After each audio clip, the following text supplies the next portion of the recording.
সামান্য ভজন বৈষ্ণব সেবা করবেন, আমাদের দ্বারা হচ্ছে? আপনি বলবেন আপনি বড় ভক্ত হতে পারেন, কয়দিন বৈষ্ণব সেবা করিয়েছেন, কয়দিন বৈষ্ণব সঙ্গ করেছেন, কয়দিন ঘৃণা না করে আরেকজনকে ভালোবেসেছে, ঘৃণা না করে? আপনি হয়তো এখানে অনেকে প্রসাদ বুঝি, যারা প্রসাদ বুঝি নয় তাদেরকে কি কখনো সম্মান দিয়ে দেখেছেন? শ্লোকের মর্যাদা দিয়েছেন? ত্রিনাথপি শুনেছেন তরুরূপ সহিষ্ণু না অমানি না মানে তেন কীর্তনিয়া সদাউরি। যার মান নাই তোমরা তাদেরকে একটু মান দিয়ে দেখো তো কেমন লাগে। একটু দেখবেন রাস্তায় ভিখারি ফকির যারা আছে, বিনয়হীন দরিদ্র যারা আছে, তাদেরকে ডেকে এনে একটু বসিয়ে প্রসাদ দিবেন, দেখেন যে তার মনে কত আনন্দ। তার মনে যখন আনন্দের স্রোত তরঙ্গ হয়, স্রোতে তরঙ্গ ভাসে, ভগবান তখন নৃত্য আরম্ভ করে দেন। এই হলো তোর আমার পূজা, ভগবান নৃত্য করে। কিন্তু আমরা করি, যারা প্রসাদ বুঝি হয়ে গেছি, আমরা যারা প্রসাদ বুঝি না, অনেকেই দেখি তাদেরকে খুব হিংসা করেন, নিন্দা করেন। কেন? আপনাকে কি কোনো শাস্ত্রে বলা দেওয়া হয়েছে যারা প্রসাদ বুঝি না তাদের সঙ্গে তুমি একটু খারাপ ব্যবহার করো? তাহলে তুমি প্রেমের ঠাকুরের আন্ডারে আছো কেন গো? তুমি প্রেমের ঠাকুরের আন্ডারে আছো কেন গো? প্রেমের দেবতা শ্রীমন মহাপ্রভু, তারই পরম ভক্ত, বৈকুণ্ঠের ব্রহ্মা, ব্রহ্মলোকের ব্রহ্মা যিনি সৃষ্টিকর্তা, তাকে হরিদাস করে পাঠাইলেন তো, তিনি নাম জপ করলেন তো, তার কাছে হীরাবাই বেশ্যা গেলেন তো, তাকে কি কখনো অপমান করে তাড়িয়েছেন? শিক্ষা কি গ্রহণ করেছেন? তাকে কি কখনো হরিদাস ঠাকুর অপমান করেছেন? বলছেন আমি তোমাকে মনোরঞ্জন করতে এসেছি। আরে কি কথা! কত টকবকে যুবক, দেখতে সুন্দর, নারীরা শুধু মেয়েদের দেখলে যেহেতু শুধু ছেলেদের ভাব জাগে তা নয়, মায়েরাও ছেলেদের দেখলে মায়েদেরও ভাব জাগে। এটা তরঙ্গ বইতেই পারে, কারণ এটা প্রকৃতির সম্পদ, হইতেই পারে। যদি কারো হয় না তাহলে মিথ্যা কথা, যদি কারো হয় না তাহলে তার মধ্যে প্রেম নেই, ভালোবাসা নেই। কিন্তু সেটাকে কাম ভাবে নিও না গো, প্রেম ভাবে নে। কামের গন্ধ যেন থাকে না। তুমি একজনকে ভালোবাসবে, একটা মেয়ে দেখতে সুন্দর, রূপবতী, যৌবনশীলা, হ্যাঁ, তুমি তাকে ভালোবাসো। সেই ভালোবাসাটা ভোগের জন্য নয়, নারী সাধনার বস্তু। নারীকে সাধনা করে বিল্বমঙ্গল ভগবানকে লাভ করেছেন। বিল্বমঙ্গল চিন্তামণি নারীকে সাধনা করে জয়দেব পদ্মাবতী ভগবানকে পেয়েছেন। নারীকে সাধনা করে চন্দ্রিদাস রজকিনী ভগবানকে পেয়েছেন। ইতিহাস নয়, এই ব্রহ্মাণ্ড সাক্ষী, ব্রহ্মাণ্ড সাক্ষী নারীকে ভালোবাসা।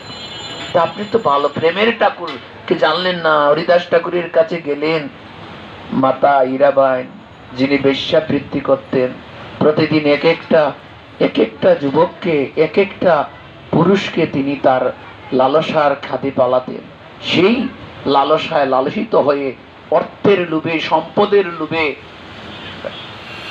জমিদারের নিকটতে টাকা পয়সা নিয়ে চলে গেলেন হরিদাস ঠাকুরের কাছে। আমি তোমাকে কি করতে চাই? তোমার মনোরঞ্জন করতে চাই। হরিদাস ঠাকুর বললেন, মা, তুমি মনোরঞ্জন করতে এসেছো আমাকে? আমি তোমার কাছে বড় কৃতজ্ঞ হয়ে গেলাম। বহুদিন ধরে বসে আছি, কতজন আসে, কেউ তো আমাকে এমনি কথা বলে না যে আমাকে মনোরঞ্জন করতে এসেছে। আজ তোমার মুখে এহেন বাক্য শ্রবণ করে আমার বড় তৃপ্তি লাগলো। আমি আজ হরিনামটা আনন্দ মনে করতে পারবো। হরি বল। হীরাবাইন বলছে, আমি বলছি কি আর বলছে কি? হ্যাঁ, আমি বলছি কি আর বলছে কি? বলে আমি বলছি সে বলছে হরিনাম আনন্দ মনে করতে পারবে। বলে মা, তুমি যতক্ষণ আমার সম্মুখে থাকবে আমার হরিনামটা তত ভালো হবে মা। সেই দিন যদি বেশ্যা হীরাবাইন মনে করে আজকে সেই দিন যদি হরিদাস ঠাকুর তাড়িয়ে দিতেন মাতা হীরাকে, আজ লক্ষ লক্ষ আমার মতো কত অপদার্থ আছে। আমি নিজেই বলেন মালা গলায় দিয়েছি, তিলক পরেছি, আমি তো নিজেকে অনেক বৈষ্ণব ভাবি, আমিও তো গিয়ে হীরাবাইনের চরণে, হরিদাস ঠাকুরের পাঠ বাড়িতে গিয়ে হীরার চরণে আমিও তো প্রণাম করি, তাহলে আর কি হলো? আমার থেকে তো বেশ্যাটাই বড় হয়ে গেল। বৈষ্ণবের কৃপা লাভ করলো, 3 দিনে চৈতন্য ফিরে গেল, সমস্ত মনের সমস্ত কুবাসনা পরিত্যাগ করে ঠাকুরের চরণে লুটিয়ে বলল, প্রভু চরণ ছাড়া করো না। এ জীবনে যত কিছু করেছি গতিতে সব কিছু ভুল করেছি, আজ তোমার মতো ঠাকুরের সঙ্গ লাভ করে আমার জন্মটাই আজ ধন্য হয়েছে, তো বাবাকে তোমার চরণেটাই দাও। যাও পাশে গঙ্গা স্নান করে এসো। জপের মালা তুলে দিয়ে বলল, আমি যা করি তুমিও তাই করো, আমি যা করি তুমিও তাই করো। আজ আমরা যারা প্রসাদ বুঝি না তাদেরকে কি তাই বলতে পারি না আমরা? আমি যা করি তুমিও তাই করো। বাবা, ভগবানের প্রসাদ যখন হয়ে যাবে, নিবেদিত প্রসাদ যখন হয়ে যাবে, প্রসাদে রূপান্তরিত হয়ে যাবে, আর এই প্রসাদ রূপান্তরিত হওয়ার পর তার মুখ থেকে যদি কুকুরও ভক্ষণ করে, আর কুকুরের মুখ থেকে যদি কোনো ব্রাহ্মণও সেই প্রসাদ পায়, তবু প্রসাদ কখনো অপবিত্র হয় না বাবা। প্রসাদ সর্বদা পবিত্র থাকে, প্রসাদের জয় জয় হয়, প্রসাদ সর্বদা পবিত্র, জয় জয়কার হয়। আসুন, আজকের এই কলির পাবন অবতার শ্রীমান মহাপ্রভুর প্রচারিত ধর্ম হরিনাম যজ্ঞটা তো নিকৃষ্টে পরিণত হয়ে গেছে অনেক আগেই, কিন্তু ভাগবত রাজ্যটা এবার কি হয়েছে? বন্যা বইছে, ভাগবতের বন্যা বইছে। ভাগবতের মধ্যে যদি কুসংস্কার আনেন, তাহলে এই ভাগবত হরিনামের মতো কুলসিত হয়ে যাবে। হরিনাম কুলসিত নয়, কিন্তু আমাদের কর্মটা কুলসিত। মূল বুঝবেন না, আমাদের কর্মটা কুলসিত হয়েছে। যারা হরিনাম যজ্ঞ করে তারাই দেখবে নিজেরাই অনাচারী। হরিবল। যারা সভাপতি সেক্রেটারিরা নিজেরাই অনাচারী। তাদের গলায় মালা নাই, তারা আবার হরিনাম যজ্ঞ করে। তাদের ললাটে তিলক নাই, তারা আবার হরিনাম যজ্ঞ করে। তাদের পরনে ধুতি নাই, অঙ্গে বহির্বাস নাই, তারা আবার যজ্ঞ করে। আবার যজ্ঞতে যাকে পূজারীও আনেন সেও ভালো না, যজ্ঞতে যাকে কীর্তনে আনেন সেও ভালো না, আমিও ভালো না, তুমিও ভালো না। কেন ভালো না? বলে আমাদের ভজন শুদ্ধ না, মনটা শুদ্ধ না। আরে বাবা, এই হরিনাম করা হয় জীবে দয়া, জীবের প্রতি সবার প্রতি সমদর্শন করবেন। করছেন কি? হরিদাস ঠাকুরের মতো পারছেন কি? পারছেন কি? পারেননি। এতে আমার আহ্বান থাকবে যে যারাই প্রসাদ বুঝি আছেন, আমার পাঠে এমন যোগ্যতা নেই, এমন কর্ম আমি করি নাই, আপনাদেরকে আনন্দ দিতে পারবো। হরিকথায় এক জায়গা থেকে আরেক জায়গায় চলে যাচ্ছি, জ্ঞান নাই, বিবেক নাই, বৈরাগ্য ভাব জাগ্রত নাই। যতক্ষণ পর্যন্ত বৈরাগ্য ভাবের উদয় হবে না, যতক্ষণ পর্যন্ত শ্রদ্ধা হবে না, ততক্ষণ পর্যন্ত হরিনামে ক্রিয়া করবে না, ক্রিয়া করবে না। আগে শ্রদ্ধা প্রয়োজন, ভালোবাসা প্রয়োজন। আমরা আছি কয়জন এই 2-4 দিন 5 দিন নিরামিষকে, এই কয়েকদিন প্রসাদ খেয়ে অপরকে একেবারে ঠেলে দিলে, একেবারে ঠেলে দিলে? করো না, করো না। সাধুর সঙ্গে অন্তত পক্ষে আরেকজনকে ভালোবাসাটা শিখো, দেখবে। তবে হ্যাঁ, শুদ্ধ ভক্তের মাধ্যমে রান্না, শুদ্ধ ভক্তের মাধ্যমে ভগবানের ভোগ নিবেদন, এতে কোনো কার্পণ্যতা হবে না। কিন্তু প্রসাদ পাওয়ার সময়, দেওয়ার সময় চইও না, ধুইও না, আমাকে চইলে খাবো না, এগুলো বাদ দিতে হবে, না তো বা ভাগবত যোগ্য ভাগবত কথা চলবে না। ভাগবত কথা একদিন ডিম হয়ে যাবে। আরে বাবা, এরা যদি না আসে ভাগবত শুনবে কারা? আমাদের সাধুরা তো একজন আরেকজনে বসলেই বলে, ও উনি যা বলতেছে সব আমি জানি, এ তো শুনবেন না, এ তো জানি গেছে। সাধুরা যখন বসে, বৈষ্ণবরা যখন বসে বলতেছে, ও উনি যা পাঠ করতেছে এগুলো তো আমি জানি, ওর পাঠ আর কি শুনবো? ওরে মূর্খ, জানলে কি? এখনো তো কিছুই জানলে না। যদি জানতে, তোর মুখে এই কথা আসতো না রে বাবা। জানিস না বিদায়ী, তোর মধ্যে দীনতা আসলো না। হ্যাঁ, দিনরে অধিক দয়া করেন ভগবান, ধনী মানি কুলিনী বড়ই অভিমান। ধনী মানি কুলিনী বড়ই অভিমান। বললেন, এই 5000 বছর তুমি সাধু সেবা করবে। শুধু সাধু সেবা করবে না, সাধুর চরণ ধুলিটাও মস্তকে মাখবে। বলে শুধু সাধুর চরণ ধুলি না, সাধু সেবা করার পর অনেকে সাধু সেবায় বসলে গিয়ে প্রসাদ আনার জন্য খুব ভাব দেখান, সেটা প্রসাদ হবে না। সাধু দিয়ে দিবে, নেও নিয়ে যাও। সাধুর প্রসাদ পেতে হলে অপেক্ষা করতে হবে। অপেক্ষা ছাড়া এই প্রসাদে তোমার প্রেম হবে না। বৈষ্ণবের উচ্ছিষ্ট পায়ে মুড়ো মননিষ্ঠ তর্পণ মুড়ো,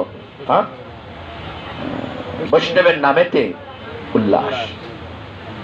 আর ভগবান এখানে স্বীকার করে গেলেন, আমাকে ভজন না করে যদি তোমরা আমার নামের প্রতি আকৃষ্ট হয়ে যাও, নামের প্রতি আকৃষ্ট হয়ে যাও, আমি সেভাবেই তোমাদেরকে কৃপা করব। আমার সবরী মার রামকে দেখে নাই, ভগবানকে দেখে নাই, গুরুদেবের কথা রাম নাম বলেই রামকে পেয়ে গেল। রাম নাম বলে অজামিল ভগবানকে দেখে নাই, কোনদিন যায় নাই, শুধু নারায়ণ নাম বলেই পেয়ে গেল। হরিবল। ভৃগুমুনি গেলেন কোথায়? নরকে। হ্যাঁ, গিয়ে দুর্দশা দেখে শুধু হরিনাম করলেন, পাপীগণ উদ্ধার হয়ে গেল। নামের এত শক্তি, এত সমক্ষমতা, আমি থেকে নাম বড়। বলে না না, আরো আছে। বলে নাম থেকে ভক্ত বড়। বলে না গো, আরো আছে। ভক্ত থেকে তার ভক্তের চরণ দুলি আরো বলো। আর এই কথাটা কেড়ে নিলেন বৈষ্ণব কবি নরোত্তম দাস ঠাকুর মশাই। বৈষ্ণবের চরণ দুলি অগতাহে মোর স্নান কেলি। আর বৈষ্ণবের চরণ ধুলি তাহে মোর স্নান কেলি। আর বৈষ্ণবের চরণ দুলি তাহে মোর স্নান কেলি। আর বৈষ্ণবের চরণ ধুলি তাহে মোর স্নান কেলি। তর্পণ মোর বৈষ্ণবের নাম, তর্পণ মোর বৈষ্ণবের নাম, তর্পণ মোর বৈষ্ণবের নাম, তর্পণ মোর বৈষ্ণবের নাম, তর্পণ মোর বৈষ্ণবের নাম।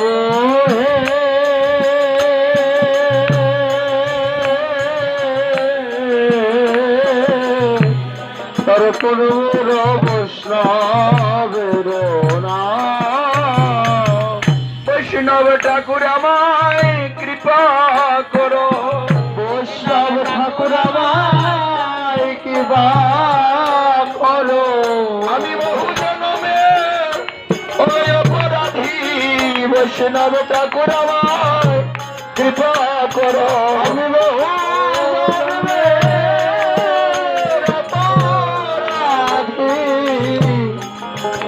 বৈষ্ণব ঠাকুর আমায় কৃপা করো। অবশিরে দিয়ে বৈষ্ণব ঠাকুর আমায় কৃপা করো। চরণ ধুলি শিরে দিয়ে বৈষ্ণব ঠাকুর আমায় কৃপা করো। চরণ ধুলি শিরে দিয়ে বৈষ্ণব ঠাকুর আমায় কৃপা করো। চরণ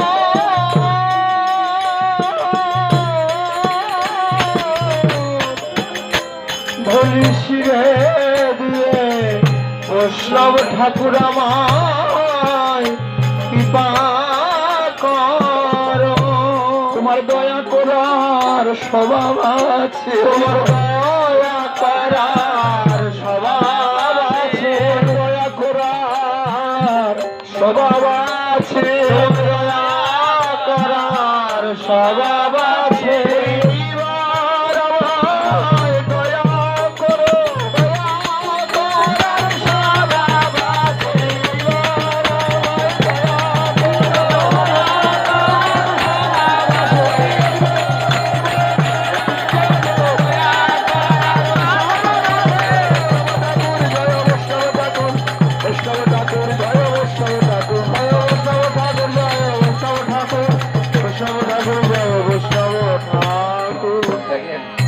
কথা প্রকাশ হয়ে গেল, একটি কথা প্রকাশ হয়ে গেল। মহাজন বললেন, এইবার আমায় কৃপা করো। হরিবল, এইবার আমায় কৃপা করো। খুব গুরুত্বপূর্ণ ভাবে কথাটাকে বুঝবেন।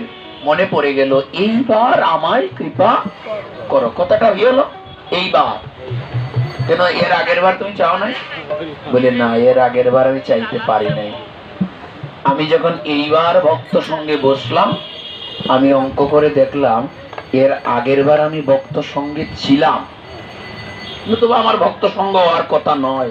আরো তো কতজন আছে, আরো কতজন আসবে, কতজন আসতে দেরি করেছে, কতজন রাস্তায় আছে, আসে দেখবে ভক্ত সঙ্গ নাই। কিন্তু এর আগের জন্মে আমি ভক্ত সঙ্গ করেছিলাম, কিন্তু বলতে পারি নাই। বল বলে কেন?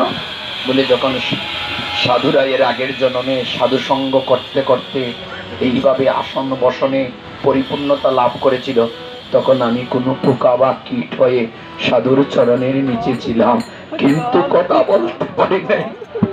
কোনো কীট বা পোকা হয়ে আমি বিছানার নিচে ছিলাম, কোনো কীট বা পোকা হয়ে আমি শুদ্ধ ভক্তের চরণের কাছে ছিলাম, কিন্তু শুদ্ধ ভক্ত জানে না, আর আমিও জানি না। কিন্তু শুদ্ধ ভক্তের চরণের দ্বারে বসতে বসতে, সেই সাধু মুখে কৃষ্ণ কথা শুনতে শুনতে, ভক্তের চরণের আঘাতে আমার প্রাণ বায়ু চলে গিয়েছিল। তাই আমার বলার শক্তি ছিল না। এই যে পোকা হয়ে, মাকড় হয়ে, কীট প্রতঙ্গ হয়ে সাধুর চরণের পাশে বা সাধুর চরণের আঘাতে আঘাতে আমি কৃষ্ণ কথা শুনতে শুনতে প্রাণ বাহির হয়ে গিয়েছিল, সেই কৃপা বলে, সাধুর চরণ ধুলির বলে আজ এমন সুন্দর এই মানব ধরটা পেয়েছি। হিসাব করে দেখি, এর আগে আমি 80 লক্ষ বার এসেছি, আর 80 লক্ষ বারই আমি ফিরত গিয়েছি।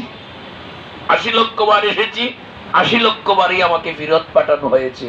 কিন্তু কোন কোন বাক্যের গুণে সাধু বৈষ্ণবের সঙ্গ লাভ করেছিলাম বাতাসের মাধ্যমে, পোকা হয়ে বিভিন্ন কারণে আগুনে পড়ে। হরিবল, রান্না হচ্ছে না, আগুনে পড়ে অনেক পোকা প্রাণ দিয়েছে। যখন আগুনে পড়ে প্রাণ দেয়, তখন এই অপদার্থের মুখে থেকেও কৃষ্ণ কথা শ্রবণ করে আগুনের মধ্যে ঝাঁপ দিয়ে কৃষ্ণ নামে উদ্ধার হয়ে এহেন মানব জমি প্রাপ্ত হয়েছি। তাই হিসাব করে দেখি, 80 লক্ষ বার এসেছি, 80 লক্ষ বার ফিরত গিয়েছি।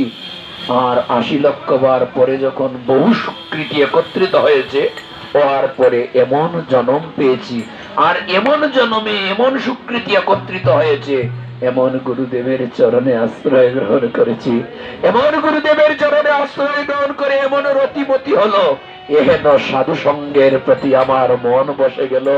আজ আমি সাধু সঙ্গ করতে পারছি। তাই মনে পড়ে গেল, অনেকবার তো এসেছি, কোনবার তো চাই নাই কিছু, বারবার এসেছি, ব্যর্থ জন্ম নিয়ে আবার ফিরত গিয়েছি। এবার যখন মানব জন্ম পেয়েছি, সাধু পেয়েছি, গুরু পেয়েছি, ভগবানকে পেয়েছি, এবার আমায় কৃপা করো, এইবার আমায় কৃপা করো, এইবার আমার কৃপা করো। ওরে সাধু গুরু বৈষ্ণব গণে চরণ ধুলি শিরে দিয়ে এইবার আমায় কৃপা করো। সাধুগণের চরণ ধুলি শিরে দিয়ে এইবার আমায় কৃপা করো। তোমার কৃপা করা, দয়া করার স্বভাব আছে, তাই তোমার কাছে এই প্রার্থনা, তুমি যা করবে ভগবান তো তা করবে না।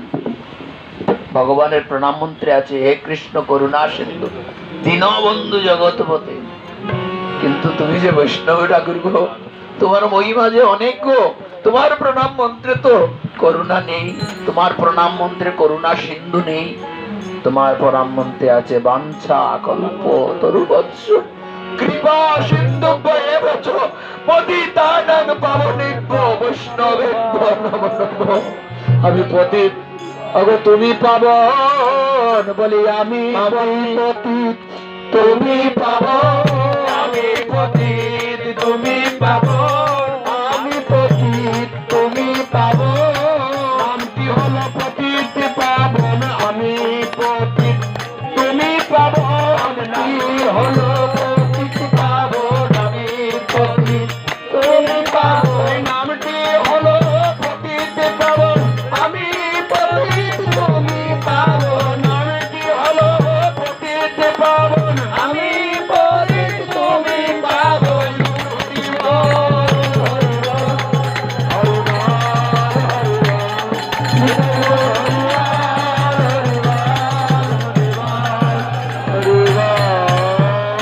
বাবা, আমি পতিত তুমি পাবন। আমরা আর বেশি দূর যাব না, আমাদের সময়ও শেষ হয়ে যাচ্ছে। এদিকে মহাপ্রভুর ভোগ আছে, সিগন্যাল দিচ্ছে বারবার। তা আমরা একটু আস্বাদন করি। দেখেন এই এই এই সঙ্গের মধ্যে আপনি থাকেন, আপনি এই সঙ্গের মধ্যে থাকেন, অন্ততপক্ষে কিছু শিখেন না, না শিখেন খারাপ কিছু শিখবেন না, শিখেন না কিছু কিন্তু খারাপ কিছু শিখবেন না। আর যদি আপনি কুসঙ্গ করেন তাহলে আপনাকে এই সঙ্গেই যেতে হবে। দেখবেন যারা যারা বিড়ি খায়, বাবা বেশি দূর যেতে হবে না, বিড়ি খায় যারা, ও পাশে দাম শুনবে আর বিড়ি খাবে, ও বিড়ি খাবে আর ও আর কি বলে, ও যা বলে আমি তা জানি, আরে বল, কারণ তার ভিতরে অহংকারে পরিপূর্ণ। এক তো সে অখাদ্য ভোজন করছে, অন্য সে নিজেকে অহংকারী ভাবছে। এই জগতে যতক্ষণ পর্যন্ত অহংকার থাকবে ততক্ষণ পর্যন্ত কৃপা হবেই না, অভিমান থাকলে কৃপা হবে না। মহাপ্রভু বললেন, এই সংসারে যদি নিতাই তুমি নত হতে পারো, মস্তকটাকে নত করতে পারো, আশীর্বাদ এমনিই চলে আসবে। মহাভারতে একটা কথা মনে পড়ে গেল, মা ভবানী এটা জানতে আমি নির্মল সরকারের বদনে শুনতাম, যখন পাঠ শুনতাম তখন তিনি বলতেন যে মহাভারতে বিশ্বদেব যখন যুদ্ধ আরম্ভ করলেন, সংক্ষেপে একটা কথা, যুদ্ধ আরম্ভ করলেন তখন যুদ্ধের শঙ্খ বাজাচ্ছেন না। দুর্যোধন বলছে, দাদু তুমি শঙ্খ বাজাও আর এক্ষুনি পঞ্চপাণ্ডবকে হত্যা করে রাজ্যটা আমারে দাও। তার দরকার রাজ্য, ন ধনং ন সুখ ন ধনং ন জনং ন সুন্দরী বা কবিতং। মহাপ্রভু বললেন ধন জন রাজ্য সুন্দরী, হ্যাঁ কবিতা কিছুই চাই না। এই দুর্যোধন তার তো মনটা এটা বল, বিশ্বদেব বললেন একটু দাঁড়াও, আমার ভালোবাসার মানুষের অপেক্ষায় আমি আছি এখনো। বলি তোমার আবার ভালোবাসার মানুষ কি? মূর্খ তো, তত্ত্ব কথা তো আর বুঝে না। হঠাৎ এই কথা বলতে না বলতেই যুধিষ্ঠির মহারাজ অপার প্রান্ত থেকে তিনি জুরাত করে যুধিষ্ঠির মহারাজ কৌরবের দিকে রওনা হয়েছে। যারা কৃষ্ণ ভক্ত না, যারা কৃষ্ণকে ভজন করে না, জানে না তার মহিমা অপার, তার করুণা অপার, জানে না। আরে বাবা, তিনি স্বীকার করে গেছেন, গো আমাকে কেউ টলাতে পারবে না, আমার নাম দর্পহারি মধুসূদন, কেউ যদি আমাকে নিয়ে দর্প করে আমি তার দর্পকে ভেঙ্গে চূর্ণ বিচূর্ণ করে দেই, তাই আমার এক নাম দর্পহারি মধুসূদন। কিন্তু আমার দর্প ভক্ত না আসে ভেঙ্গে দিতে পারে। বলে তোমার দর্প ভাঙবে কিভাবে ভক্ত, তুমি তো স্বয়ং। বলে নে, কেউ যদি আমার নাম ধরে একবার, প্রেমের কথা বলবো কখন, কেউ যদি আমায় নাম ধরে ডাকে, বাবা আমাদের একজন আরেকজনকে নাম ধরে ডাকলে কি হয়? কি হয়? রাগ হয়, মানে আপনার বাড়ি আসবেন। দেখেন আপনি যে বৈষ্ণব হবেন, এই জগতে আসবেন, যে দেখেন তো মধু কোথায়? আপনার ঘরে না, এখানে মধু আছে আপনার ঘরে? আপনার ঘরে আছে শুধু তিতো, ঘরে শুধু তিতো, গৃহটা সংসারটা একটা অসার, সংসার ও দুঃখালয় শাশ্বতম, সংসার হলো একটা দুঃখের কারাগার, সুখ নেই।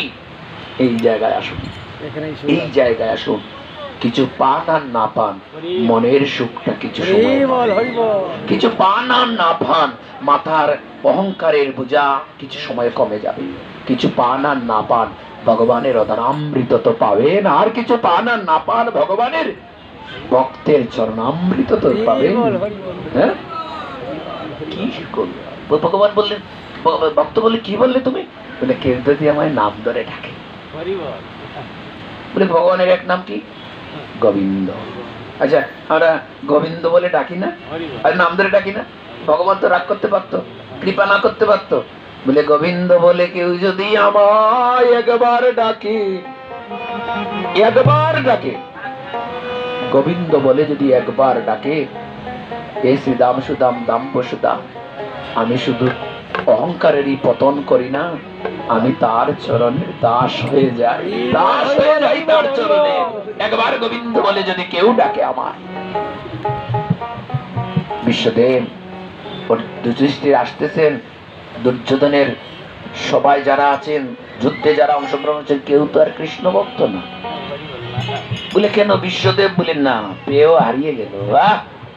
বলে কেন? দ্রোণাচার্য বলে না, এটা আরো মূর্খ, পেয়েও হারিয়ে ফেললো। এমনকি কৃষ্ণ হারা যখন হয়ে গেল, নিজের পুত্রটাও বিনাশ হয়ে গেল। অশ্বত্থামা এখনো দুর্যোগে নিরুপায়ে আছে, এখনো অশ্বত্থামা ঘুরতে আছে। এজন্য পিতার দুষ্কৃতির জন্য পুত্র দায়ী হয়, পুত্র দায়ী হয়। শাস্ত্রে প্রমাণ আছে, মাতৃদূষণ পুত্র দুষ্টতা, পিতৃদূষণ মূর্খতা। মায়ের দোষে পুত্র নষ্ট হয়, দুষ্ট হয়, আর পিতার দোষে মূর্খ হয়। আরে দ্রোণাচার্য, তুমি তো কম শিক্ষা গ্রহণ করলে না, তোমারও অহংকার কতবার পতন ঘটলো, কিন্তু তুমি ভগবানকে পেয়েও হারিয়ে গেলে, নিজের পুত্রটাও বিনাশ হয়ে গেল। বলে কৃপাচার্য বলে এটা আরো নষ্ট। বলে কেন? বলে কৃষ্ণ সঙ্গবাদ দিয়ে দুর্যোধনের সঙ্গ করে। বলে বিশ্বদেব তোর জ্ঞানী গুণী পিতৃযোগ্য, পিতার এত প্রিয়, ইচ্ছা মূর্তি, ইচ্ছা মৃত্যু প্রাপ্ত, ইচ্ছা মৃত্যু হবে। বলে হলে কি হলো? অন্নটা যে খেয়ে ফেলেছে দুর্যোধনের, অন্নটা তো দুর্যোধনের খেয়েছে, আর অন্ন খাওয়ার পরে এটার সমস্ত শরীরে গিয়ে প্রবেশ করেছে, শরীরের সমস্ত রক্ত দূষিত হয়েছে। এই দূষিত রক্ত যতক্ষণ পর্যন্ত গায়ে থাকবে, ততক্ষণ পর্যন্ত কৃষ্ণের কথা মনেই থাকবে না। তাই সরসজ্জায় যদি বিশ্বদেব যখন 58 দিন, বোধহয় 58 দিন মনে আছে, 58 দিন, আমার ভুল যদি না হয়, 58 দিন সরসজ্জায়। আচ্ছা বাবা, একটা কাঁটা ফুটলে কেমন হয় বাবা?